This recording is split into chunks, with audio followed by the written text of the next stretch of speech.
आप देख रहे हैं इंडिया टाउन न्यूज, भारत की बात। वो जल्द बड़ा आदमी बनना चाहते थे और पैसे कमाने की चाहत में वे जा पहुंचे एक ओझा के पास, जिसने बताया कि कैसे नोटों की बारिश हो सकती है और एक दिन में ही ये चारों दोस्त मालामाल हो सकते हैं।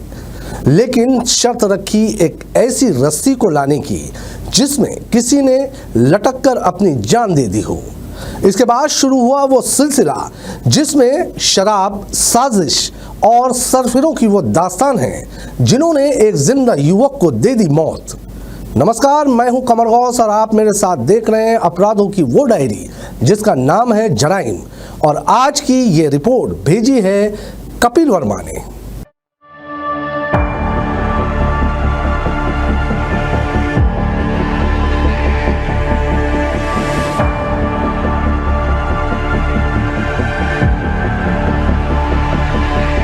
बड़ा आदमी बनने की चाहत हर किसी इंसान को होती है, लेकिन कुछ लोग मेहनत करना नहीं चाहते और शॉर्टकट अपनाकर रातों रात मालामाल होना चाहते हैं। वो भूल जाते हैं कि इस शॉर्टकट का एक रास्ता जेल की काली कोठरी तक जाता है।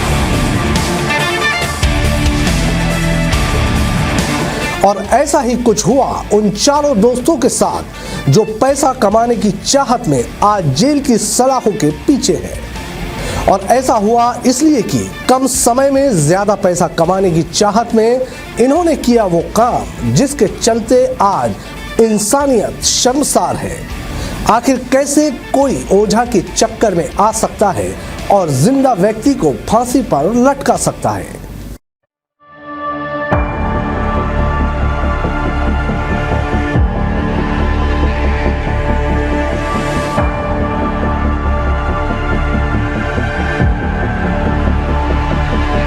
आज जराइम में जुर्म और हत्या की खबर मध्य प्रदेश के आदिवासी बहुल्य जिला मंडला से है, जहां मौज मस्ती और पैसे उड़ाने की चाहत रखने वाले चार दोस्त मेहनत नहीं, अचानक से मिलने वाले धन के रास्ते खोज रहे थे। और ऐसे में इन दोस्तों को मिला एक ओझा और उसने जो बात इन युवकों से कही उसे सुनकर चारों ओझा के चक्कर में आ गए। ओझा ने बताया कि अगर कहीं से उन्हें एक ऐसी रस्सी मिल जाए जिसमें किसी ने आत्महत्या की तो फिर वो पैसों की बारिश करवा सकता है। बात 15 जून की है, जब एक व्यक्ति का शव नवेरा गांव के पास बजरंग नदी में मिलने की सूचना पुलिस को मिली, जिसके बाद पुलिस की टीम तत्काल मौके के लिए रवाना हुई। घटना स्थल पर मृतक की पहचान राहुल भावरे के रूप में हुई। पुलिस द्वारा मौके की कार्रवाई करते हुए मार्ग कायम किया गया। मार्ग जांच के दौरान मृतक राहुल भावरे की मां एवं पत्नी के विस्तृत कथन लिए गए, जिससे पता चला कि 12 जून की रात में करीब 8 बजे राहुल घर से अभी आता हूं कहकर निकल गया, जो फिर लौटा ही नहीं। परिवार वालों ने इसके गुम होने की रिपोर्ट दर्ज करवाई थी। मार्ग जांच के दौरान पुलिस टीम द्वारा स्थल के निरीक्षण, मृतक राहुल के सर में चोट के निशान और प्राप्त पीएम रिपोर्ट के आधार पर अज्ञात आरोपियों के विरुद्ध थाना महाराजपुर में धारा 302 और 201 के तहत अपराध पंजीबद्ध कर आरोपियों की तलाश हेतु जानकारी एकत्रित शुरू कर दी। मामला सनसनीखेज था, इसलिए पुलिस अधीक्षक मंडला और अतिरिक्त पुलिस अधीक्षक के निर्देश पर एक टीम गठित की गई। थाना प्रभारी महाराजपुर निरीक्षक ममता परस्ते और थाना स्टाफ द्वारा टीम के रूप में काम करते हुए अज्ञात आरोपी की तलाश के संबंध में लगातार प्रयास करते हुए लोगों से जमीनी स्तर पर पूछताछ करते रहे। पुलिस लगातार इस हत्या के खुलासे के लिए प्रयास कर रही थी और अलग अलग लोगों से पूछताछ जारी थी। इसी दौरान पुलिस के हाथ लगा एक सुराग और महज 48 घंटे में इस अंधे हत्याकांड के आरोपियों को धर दबोचा और हत्या की वजह का ऐसा खुलासा किया कि जिसने भी इस हत्या की वजह को सुना वो सन्न रह गया।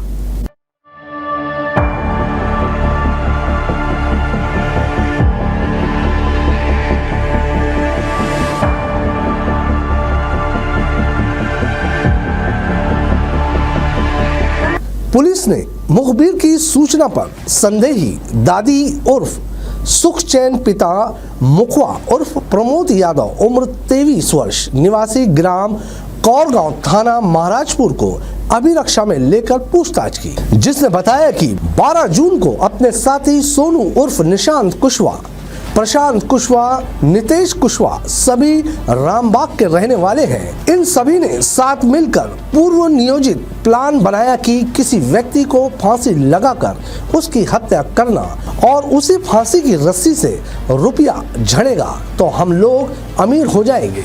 तो आरोपी दादी उर्फ सुखचैन यादव द्वारा अपने मोहल्ले कौरगांव से राहुल भावरे को शराब पिलाने का लालच देकर अपने अन्य 3 साथियों के साथ ऑटो में बैठकर बहलिया टोला की तरफ बिजली के पोल के तरफ ले गए और वहां चारों ने शराब पी। राहुल भावरे को भी जी भर कर शराब पिलाई गई। राहुल भावरे को नशा चढ़ने के बाद चारों दोस्तों ने बिजली के पोल में रस्सी फंसाकर राहुल के गले में फांसी का फंदा डालकर चारों लड़कों ने रस्सी खींचकर राहुल भावरे की हत्या कर दी। और जब उन्हें लगा कि वो जिंदा है तो सोनू कुशवाहा ने पत्थर से सर पर वार भी किया। अब राहुल बेदम हो चुका था। उसके बाद चारों दोस्त उसी ऑटो में राहुल भावरे को ले जाकर सीमेंट की बोरी में पत्थर भरकर और पत्थर को मृतक के पीठ में गमछे से बांधकर बजरंग पुल से नदी में फेंक दिए।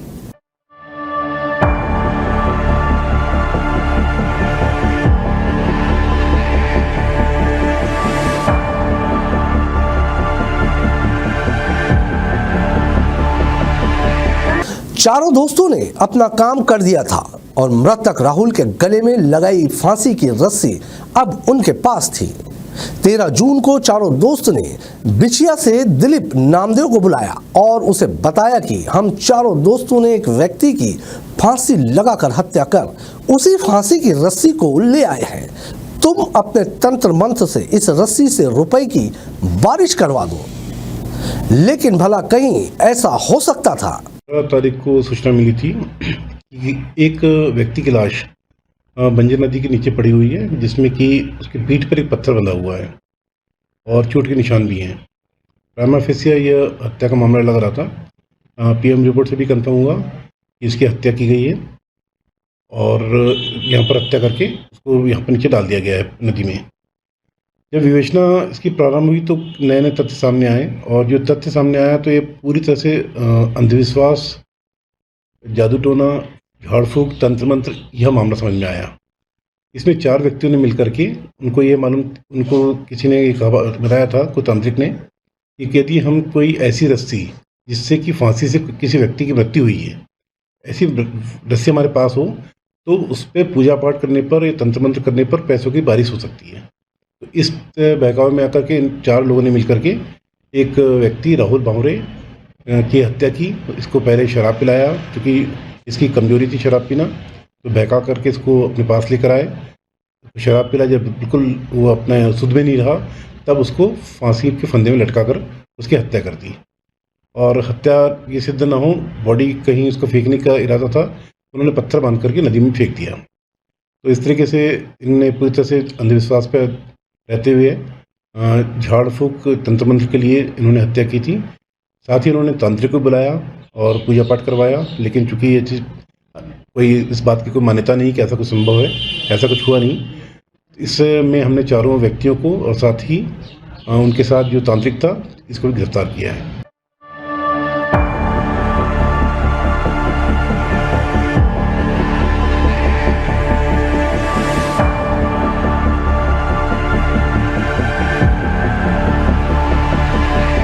जो आरोपियों ने सोचा था ऐसा हुआ नहीं। ओझा पैसों की बारिश तो नहीं करवा सका, लेकिन ओझे की बात मानकर हत्या करने वाले ये सभी आरोपी आज जेल की सलाखों के पीछे पहुंच गए। आरोपियों द्वारा रुपए पैसों की लालच में हत्या को अंजाम देना और अपराध को छुपाने के लिए शव को पत्थर बांधकर नदी में फेंक देना स्वीकार किया। ओझा भी आज सलाखों के पीछे है। तो ये थी लालच के चलते अपराध की वो दास्तान जिसमें सिर्फ जेल की काली कोठी मिली। हमारी गुजारिश है कि पैसा कमाने के लिए किसी भी शॉर्टकट की बजाय मेहनत पर भरोसा कीजिए। और कहते हैं ना, नीम हकीम खतरा जान। इसलिए झाड़ फूंक वालों के चक्कर में आकर अपनी जिंदगी तबाह मत कीजिए। हम फिर किसी जुर्म की दास्तान का पेज जराइम से पलटेंगे और आपको करेंगे अपराधियों से आगाह। तब तक सुरक्षित रहिए, सतर्क रहिए और मुझे दीजिए इजाजत। नमस्कार। आप देख रहे हैं इंडिया टाउन न्यूज, भारत की बात।